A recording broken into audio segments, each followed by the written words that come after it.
বাংলাদেশে মোট ৬৪টি জেলা রয়েছে। কিন্তু আপনি জানেন কি এই ৬৪টি জেলার মধ্যে কোন জেলার মেয়েরা সবচেয়ে বেশি সুন্দরী? না জানলেও কোনো সমস্যা নেই। আজকের এই ভিডিওটি থেকেই আপনি জানতে পারবেন যে বাংলাদেশের কোন জেলার মেয়েরা সবচেয়ে বেশি সুন্দরী। চলুন তাহলে শুরু করি।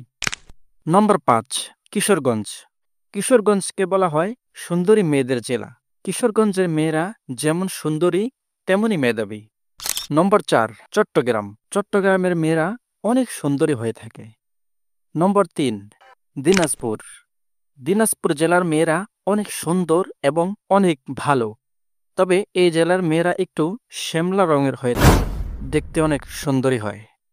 নম্বর ২, কুমিল্লা। কুমিল্লার মেয়েরা অনেক ভালো চেহারা এবং মনের দিক দিয়ে, দুদিক দিয়ে তারা ভালো এবং সুন্দরী। নম্বর ১, সিলেট। সিলেটের মেয়েরা অনেক লম্বা এবং চেহারার দিক দিয়ে অনেক সুন্দরী হয়ে থাকে। প্রিয় দর্শক, বাংলাদেশের সকল জেলার মেয়েরাই অনেক সুন্দরী, এখানে কাউকে ছোট করা হয়নি। তো ভিডিও ভালো লাগলে লাইক করবেন, সাবস্ক্রাইব করে পাশেই থাকবেন। ধন্যবাদ।